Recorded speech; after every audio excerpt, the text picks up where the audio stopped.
No, for Louise. And I'm just going to put the presentation up on screen, and then whenever you're ready, we can start. Yeah, 1 minute now. What time are we now? We'll just give them another few minutes if you don't mind. No problem. No, I just get. We'll give them. Sorry, no. We'll give them another 5 minutes if that's okay with you. No problem. Because some people wouldn't be the quickest coming in, you know. No bother. My wife sits in, yeah, looks at it. Absolutely no problem, Pat. Yep, cheers. Are you expecting sun, are you, this year? Absolutely. I hope there's a miracle touch coming with the talk. If only, if only. No, hopefully we won't be going anywhere else, so hopefully the sun will be coming to us. Good God, I want to, wouldn't it? It absolutely would. I don't know about you today, but there's been plenty of rain here the last day or two that it doesn't feel like the middle of May. No. And you're in the South Infirmary, Louise? That's correct, yeah. Oh, yeah. Have you mainly dermatology and plastics in the South now, Louise? Yes, yeah. So we'd have quite a lot, I suppose, from out of the dermatology department that I primarily work, and like we'd be the centre for Cork and Kerry. Right. Our consultants would do outreach clinics in Bantry and in Tralee as well. So in Tralee regional, yeah, or Tralee General. It's now Tralee University Hospital, I think, at the stage, isn't it? That's right, it is, yeah. But we're kind of we're slow to change, aren't we? We're used to names. We're slow to get with the new lingo, to move off Tralee General, yeah, exactly. Yeah, that's it. It kind of rolls off the tongue a bit easier, doesn't it? No. Yeah. What's that? Me. What if somebody there know she's given it? And you've orthopedics left in the South as well, Louise, have you? Absolutely, yeah. So since St Mary's Orthopedic closed, a lot of the orthopedic would have moved down to the South Infirmary. So I suppose some of the trauma would still be in CUH, but they typically come over to the South Infirmary then post-surgery, or like the vast majority of the elective orthopedics would be done in the South Infirmary. So the hips and knees and all that kind of stuff. Yeah. But it's and the main areas then would be plastic surgery and dermatology, your own area. Yes, yeah. But I suppose the South Infirmary then would have ENT would be a huge part of it as well. Ear, nose and throat would be a huge part of the South Infirmary workload as well. So and they do a lot of gynecology as well between CUH and the South Infirmary. So I suppose it's an elective hospital, but it's quite busy. The old Victoria section that was the maternity has been part of that is kept open. So in the maternity, is it? So I suppose South Infirmary Victoria, it's all one now. So it's actually in the Victoria wing that the dermatology department is based, and some of the orthopedic would be based there as well. So it's kind of a mix throughout. Yeah. Right. Okay, Louise, we'll get the ball rolling there. So maybe if everyone could unmute or could mute there apart from Louise, if everyone can mute. Perfect. Pat Morrissey, will you mute there? Yeah, thank you. Now, on behalf of Kinsale Men's Shed, I'd just like to welcome Louise Lynch from the South Infirmary, Victoria University Hospital, Cork. Louise is a skin cancer clinical nurse specialist, and she wrote to us about a month ago, I think, Louise, saying that she would like to give this talk or presentation, and we're delighted to have you, Louise, and we look forward to hearing your presentation. So if you want to get going with it there, so. Perfect, lovely. Thanks very much, Bernard, and thanks for giving me the opportunity to have a chat with you tonight. I promise it's not too heavy. I will run through my slides. It'll take maybe 20-ish minutes, and if anyone has any questions at the end, feel free to ask me. Like I say, kind of just top line of everything. Just want to get a bit of information out there on being sun aware, I suppose, and what to look out for to detect early skin cancers. So we will start off, and like I say, any questions, I'll answer them for you at the end. So skin cancer in Ireland is a huge problem. It's actually the most common cancer that you'll find in Ireland. So with it, there's over 13,000 new cases diagnosed every year. So this is twice the number that would have been diagnosed 10 years ago. And it's expected that this will more than double again by 2045. So it is a big problem and it's going to be bigger. There's two different types of skin cancers. So you have your non-melanoma skin cancer, which is the one that's most common in Ireland, and that's the one that's least serious. And then the other type is melanoma skin cancer, and that's the most serious type one. So when we talk about the non-melanoma skin cancers, just to give you an idea, in your lifetime, if you're a man, there's a 1 in 6 chance that you'll develop some type of non-melanoma skin cancer. And if you're a woman, there's a 1 in 9 chance that you could develop one. So what are the risk factors for developing skin cancer? So I suppose, firstly, it's having a large number of moles. So having over 50 moles on your body, or if you make what we call unusual type moles, that all your moles look a little bit different. If you're pale, if you have freckled skin that doesn't tan, if you're naturally red or fair haired with blue or green eyes, so your typical Irish population, Irish skin types. If you have one episode of blistering sunburn in childhood, this can up to double your risk of developing a skin cancer. If you have a history of having skin cancer yourself in the past, or if your family has, your occupation and lifestyle. So by that we mean people who spend more time outdoors. So your builders, your farmers, your fishermen, your golfers, your sailors, those type of individuals. And age, the older you get, the more likely you are to develop skin cancer because of the fact that you've had more sun over the years. So, as I said, with your types of skin cancer, there's two different categories.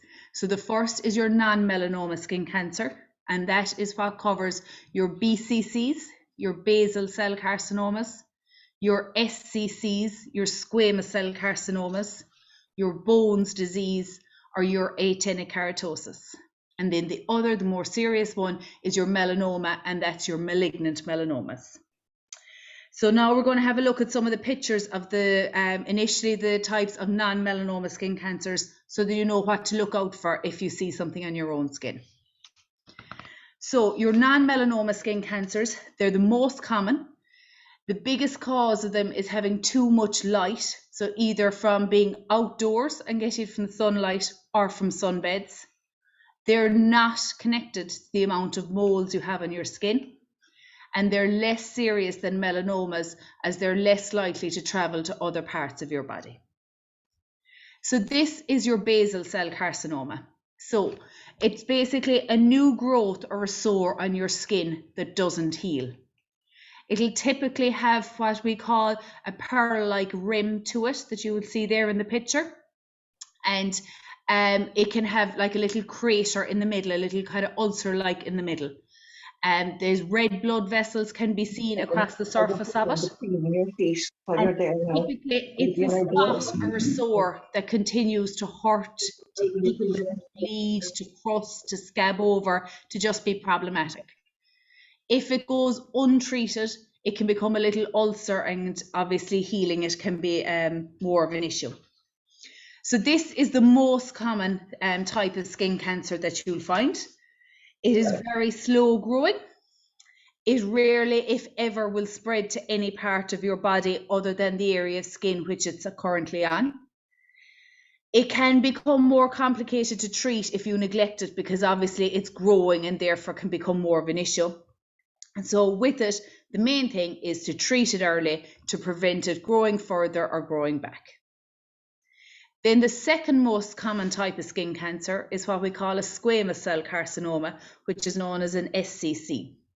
Again, it's a new growth or sore that doesn't heal. It can appear anywhere in the skin. It can be crusty, it can be scaly, it can be red, it can be inflamed. It can be sore or tender to touch, and it can bleed easily if you hit off it. Again, it can appear like an ulcer, but in an area of skin that you can't understand why it has appeared there. Like I said, it's the second most common type of skin cancer. It grows slowly, but it's slightly more serious than the BCC, because if it's left untreated, there's a very small chance that it will spread to other parts of the body. But again, a very small chance, between kind of 2 and 10% chance that it could spread anywhere if it's left untreated and left growing. The next type then is what we call Bowen's disease. Again, starting off small, red, scaly area and growing slowly. It can reach a few diameters in, or a few centimeters in diameter across, and it commonly occurs in areas of skin that has been exposed to the sun. So you're talking your face, your scalp, your neck, lower legs, those kind of areas. Some people will only have one patch of it, and some people may have numerous patches of it. Hi, Pauline, Bernard says. The next type of one then that we're going to talk about is actinic keratosis. So again, with this, it can vary in appearance from different areas on one person, and between people it can look different as well. Initially, it can be hard to see with the naked eye, and it's more often that we feel it rather than see it. So it feels nearly like sandpaper, kind of rough area.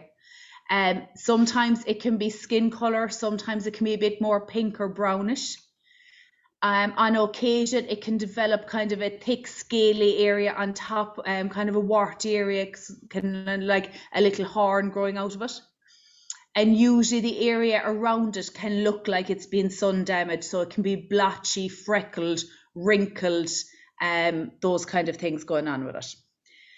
So they're your 4 most common types of non-melanoma skin cancer. And then to go on to the melanoma skin cancer, which is the most serious one. So this is what leads to over 3/4 of the deaths from skin cancer. Unfortunately, the incidence of melanoma is continuing to increase, but the treatment for it is also improving hugely. And it's very important, I suppose, with it to catch it early. And typically the early ones that are caught, they're removed surgically, and that could be the end of it. So we're talking over 1,000 new cases of melanoma being diagnosed in Ireland every year. So it is a huge amount of cases still being diagnosed in Ireland, and like I say, that number increasing. So this is what a melanoma can look like. Okay, so it can appear as a mole or a freckle that has changed, or it can also be a new mole or a lesion. So a new spot or a mole on your shoulder that you've never noticed before, or one there that has changed. There's a higher chance of it being cured if treated early. So early detection is hugely important with it. So when we're talking about moles, what are we looking for? So we talk about what we call the ABCDE rule. So A is asymmetry. If you look at your mole and imaginary draw a line down through the middle of it, does one side look the same as the other? Is it symmetrical? Does it have a regular border, or is it irregular? Does the colour look fairly symmetrical throughout it? So typically talking kind of 1 to 2 colours. If there's multiple colours in it, again, a reason to be checked. Is the diameter of it more than 6 millimeters, or is it changing in some way? So these are the 5 things that kind of trigger off something in your head that this needs to be looked at. So if it's not symmetrical, so if it's asymmetrical, if the border on it is irregular, if the colours throughout it are irregular, if the size of it, if the diameter of it is more than 6 millimeters, or if it's changing in some way. So if you notice any of these things happening, what do? You go and you talk to your GP. And the GP then will refer you on to what we call a pigmented lesion clinic. So these run in the South Infirmary, they run in Bantry, they run in Tralee, in different areas.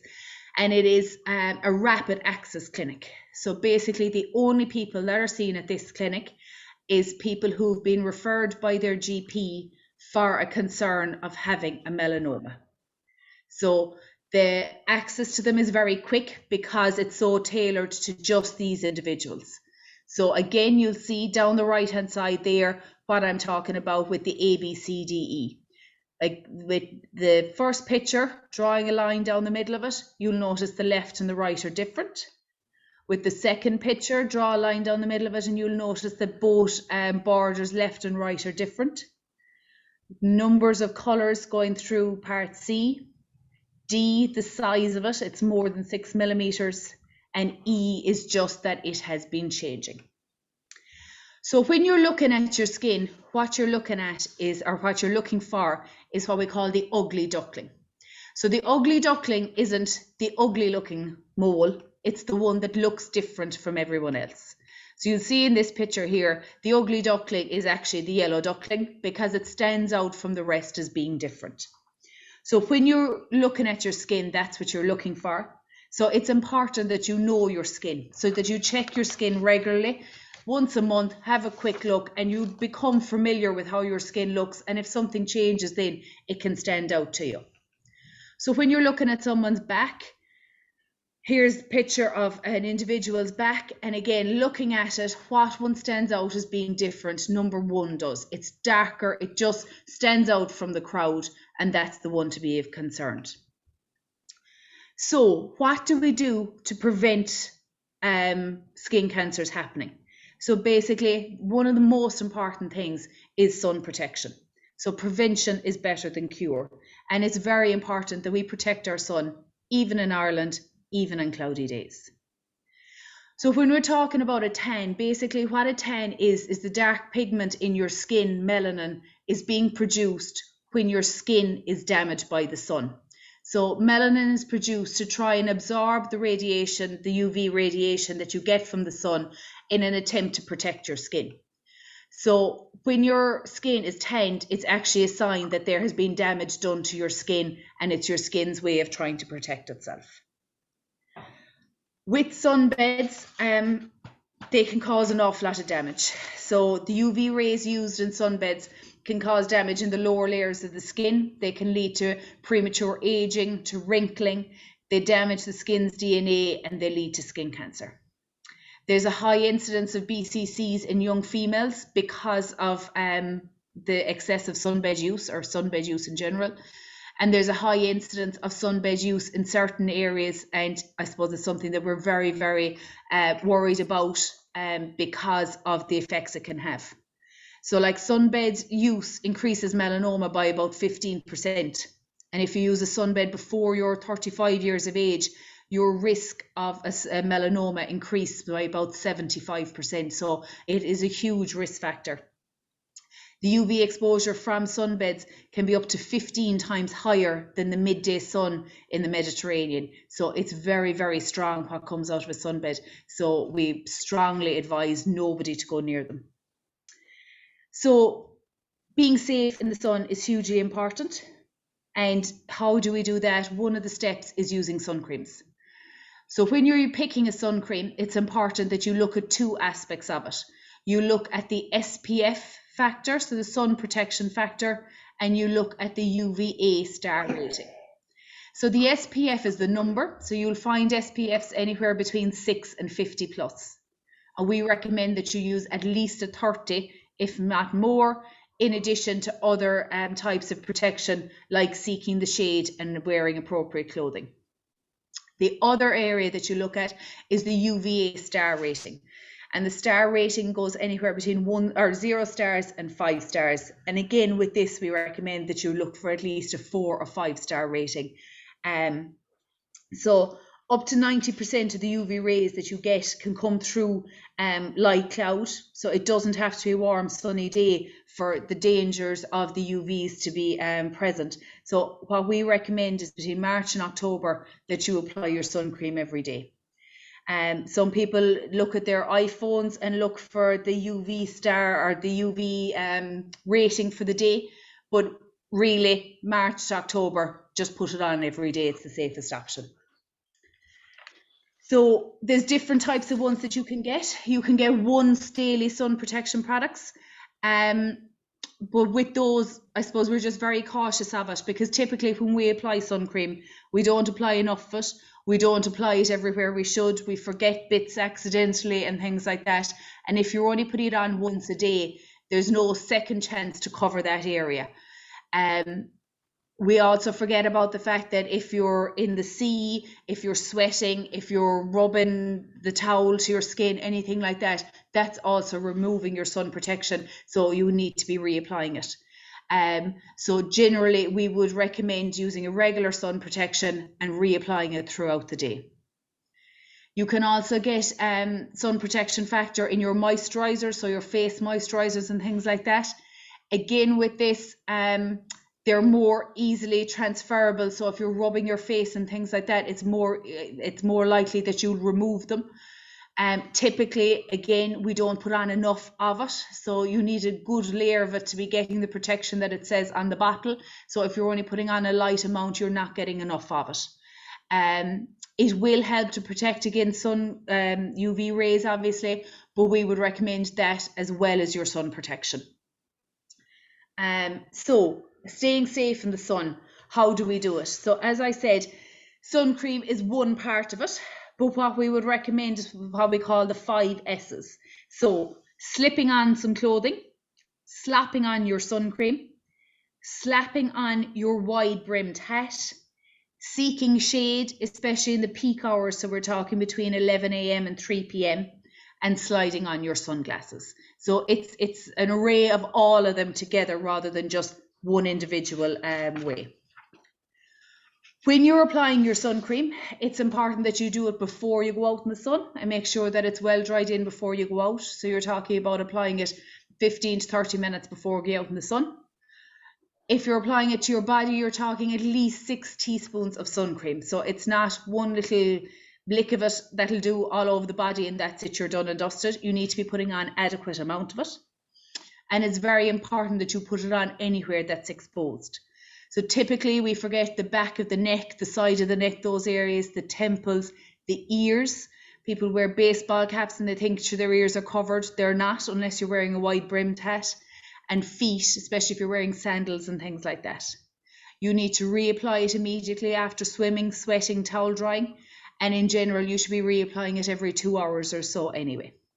So what you don't want to do is forget the feet and end up with areas like this. So you can see where the sandals were on and the skin is fine, and where it wasn't covered or wasn't protected has become burnt.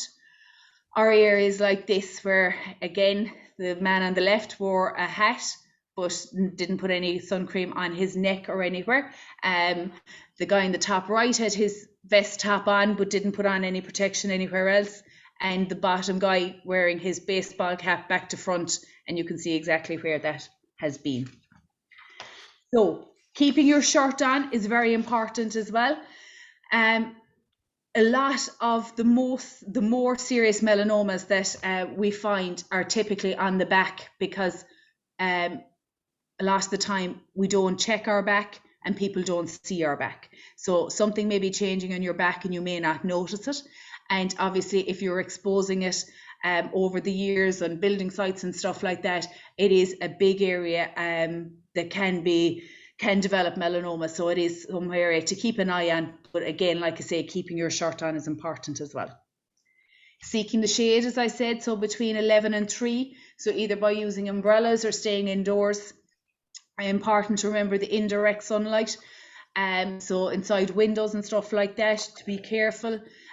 Typically, say lorry drivers and stuff like that, their right hand will always be more sun damaged than their left from having it inside the window, or maybe that being their dominant hand and having it on the wheel more so than the left hand. And typically you can see that. Or with golfers who might wear one glove, you'll notice the difference again on their hands there. And also remember that the UV light passes through the clouds. So even on cloudy days in Ireland, it is important to wear your sun protection.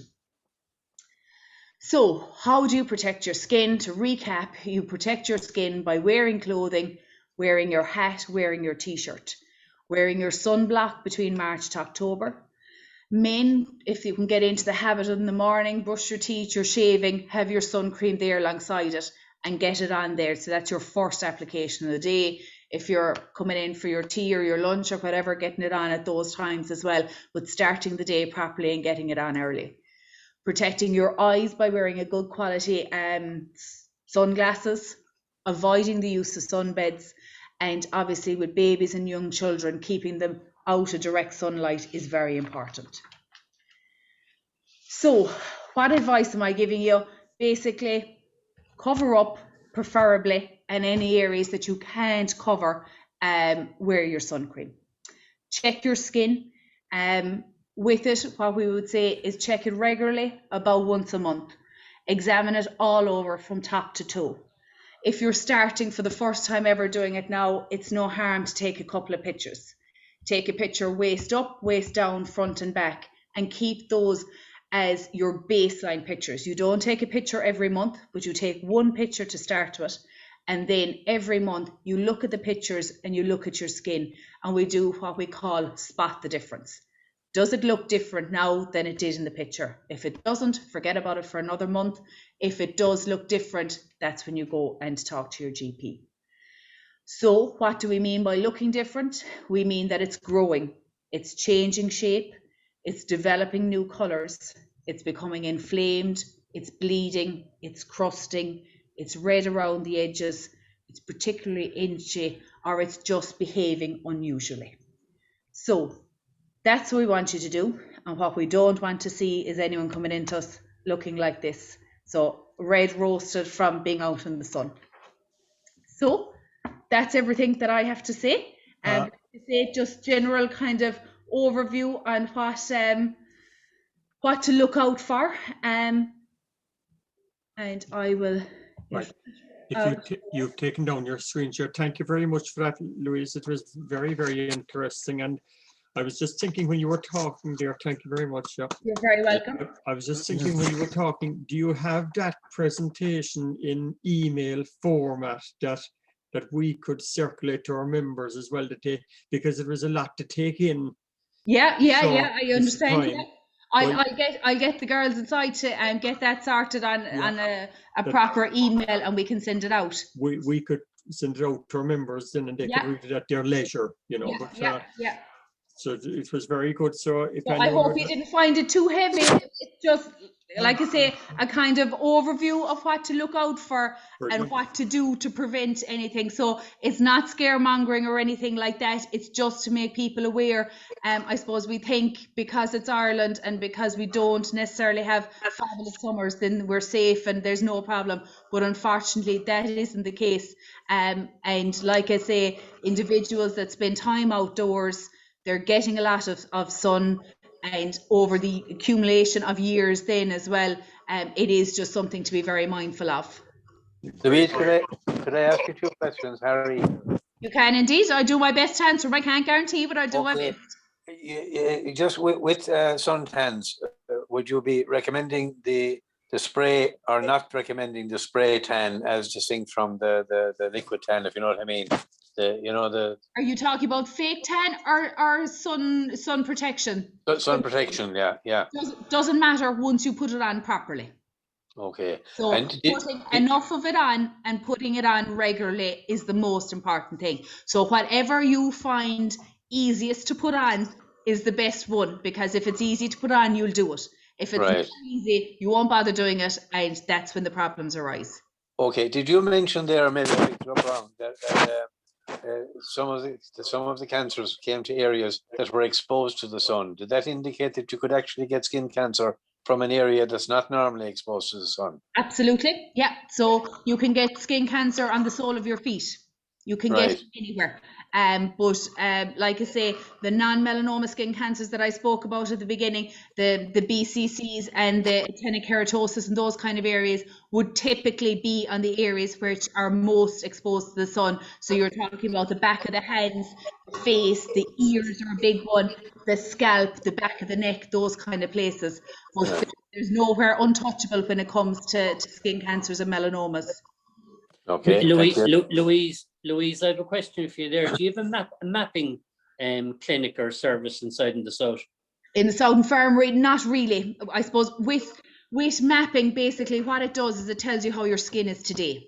Okay. Yeah. It doesn't tell you if there's going to be a problem next month or the month after. And sometimes when people get mapping done, they think that's it, try and grind now, I'm fine. But what you're looking for is for change. So the best thing that you can do, like I say, most people have good quality phones now, is to take 2 or 3 pictures front and back. You can even print them out in a bigger size if you want to. And what you want to do is you want to compare, you want to spot the difference. Now, like I say, that's the best thing, because you're doing it regularly. With the mole mapping and stuff, you're not going to be doing that on a monthly basis. So if you're not keeping an eye on it on a monthly basis, it's not as beneficial. Okay, but is there any service like just to do a once-off check apart from the pigmented lesion clinic? It would be just a regular dermatology appointment then, but obviously that would be longer to get into. Then the pigmented lesion clinic is your rapid access clinic, because there's a query of a melanoma. But other than that, like say, or your GP sometimes will do it for you, Joe, if you're in getting a blood pressure check or something like that. If you ask them, they might be able to do it. But other than that, they'd be referring you into the and if the GP is unsure, the clinic then would be the referral, would be the best site to refer them to. Just to the general dermatology clinic, so any of the dermatologists. Yeah. For the monthly clinic or whatever. Yeah, they all do weekly clinics or bi-weekly clinics, but I suppose for the general clinics, obviously they are triaged in relation to severity of issues. So if it's just for a general check, it would be a more routine appointment, so you would be waiting a little bit longer. Lovely. Thanks for answering that, Louise. You're very welcome. Anyone else there? Are all the creams the same? Then are all the protection, they're all the same, you know? Once you look for the SPF of being 30 or above, and you look for the UVA star rating of, like I say, being 3, 4, 5 really. So that's what shows the quality in it. So if it's only an SPF of 6, then obviously it doesn't have the same protection as having the higher SPF. So your SPF is what protects against the burning, and the UVA star rating then is what protects against the aging. The SPF is your UVB protection, and the star rating then is your UVA protection. And are they all as uncomfortable as each other? You know. No, to be fair, they've come on a long way in recent years. They have, and it's not necessarily the most expensive one is the best one either. So, like I say, it's looking for those 2 things is the most important. And like there is different consistencies of them. So, as one of you said there, you can get sprays, you can get creams, you can get liquids, different kind of ones. Like sometimes people find the sprays are good for scalps and stuff like that, and they can be cooling when you're putting them on and quite nice to put on. Like really, they're not the white cakey vampire looking creams that they used to be before. You can get tinted ones if you want to. So there is a huge variety in the type of ones that you can get now. But like I say, the quality isn't down to the price. The quality is down to getting a high SPF and having a good UVA rating in it as well.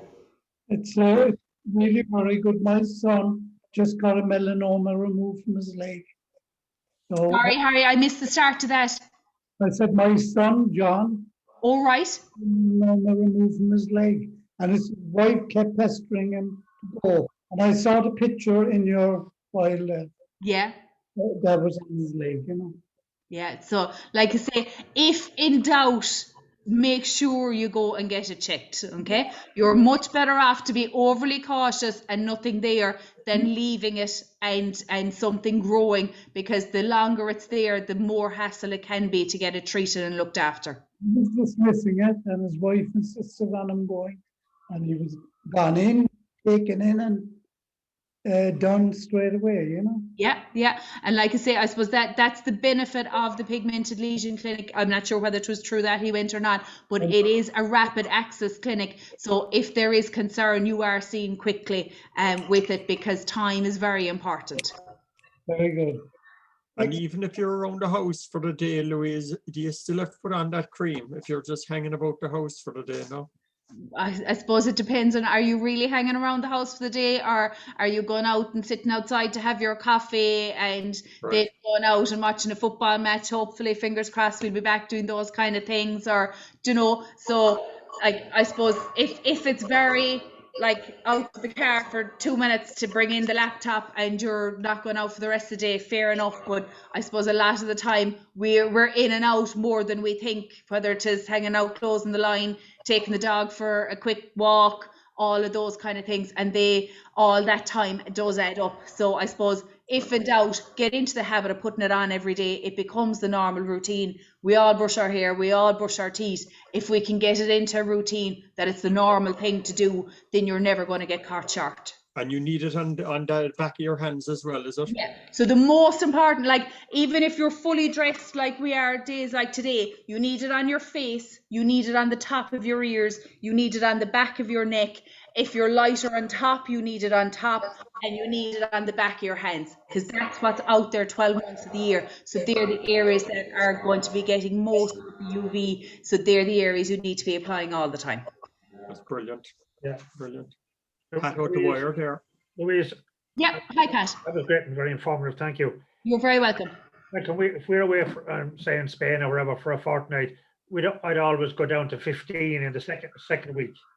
We wouldn't recommend that. That's totally wrong, is it? Yeah, we would recommend stay at it.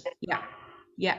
And because those holidays are what we call the short, sharp bursts of sun, they can actually be more detrimental or more problematic to our skin because we're not used to it than, say, someone living in Australia that's used to 12 months of the year. If you're only getting 2 weeks of the year, it can cause more damage. So we would and come here, you're not the only one by any stretch of the imagination. There's ones that think by the time they come home they don't need any at all. But we would recommend staying with the factor 30 or above all the time.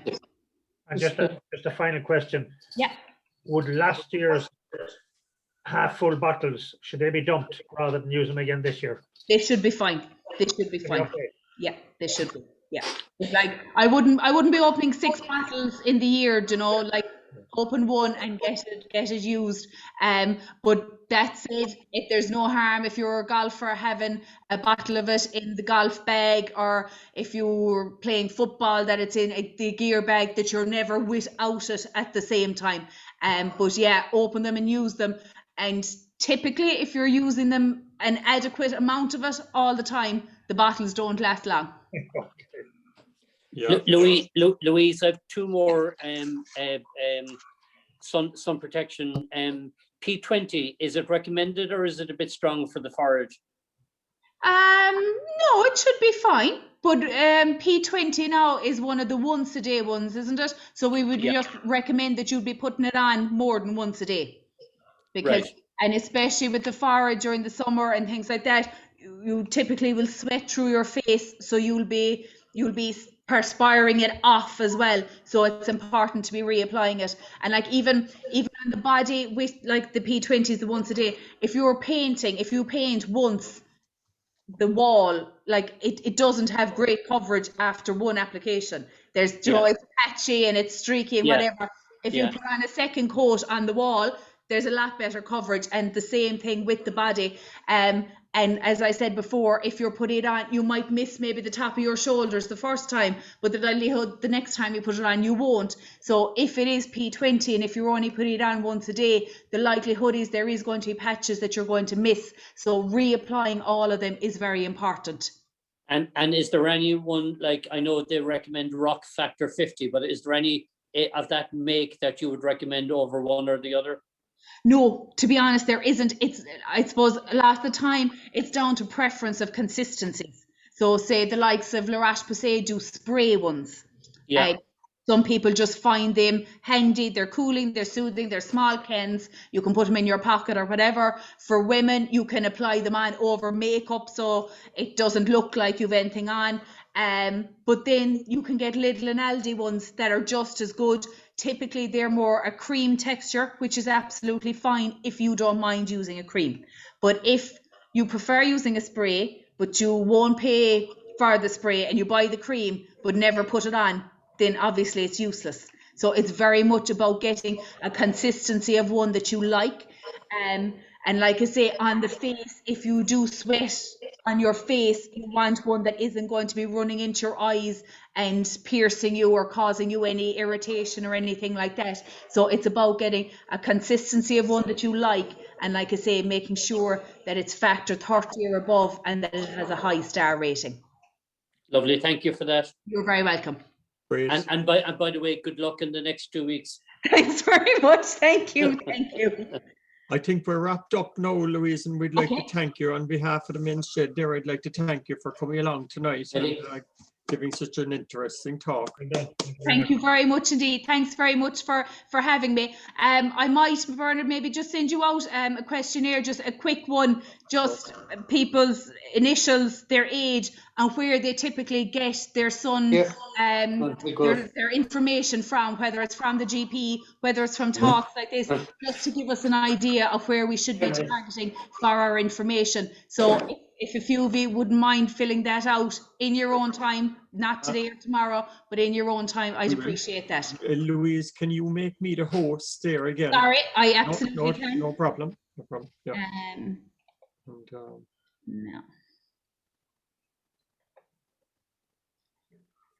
Make host.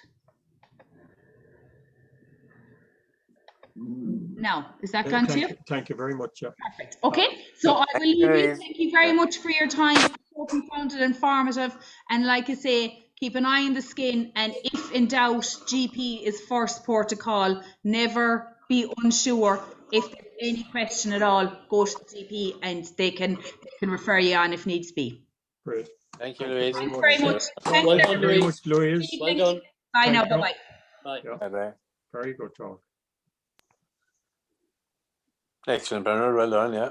Well, it has nothing to do with me, really, Harry. She Yeah. just volunteered to come along there, and we thought to fit in well with what we're doing, you know. Absolutely, yeah. Pat Oliver, have you any control of that dog, of yourself and Kathy? A cat went along outside and she took off. Well, mine's just after doing the same, but at least my dog was quiet, Pat. Yeah. My problem with the question you asked, Noel, was if you use P20 twice, we never see it be transparent. No, well, no, but she's right. You see, the manufacturers say P20 will cover you for the day, That's right. but they don't realize, they don't take into account the fairness of the Irish skin and the fact that it won't do you once a day. And I've been scalded more than once just relying on P20, Pat. Yeah, I know. You put it on You know, in the morning and you think it's grand for the day, but then if you're sweating or if you're in the water, it likely diminishes, you know. what I find is grand if you put it on an hour or two before you go, but then once you go out in the sun, you got to put on a cream on top of that as well. Yeah. So it's not related to cost as well. Interesting. Hi, Kathy, how are you?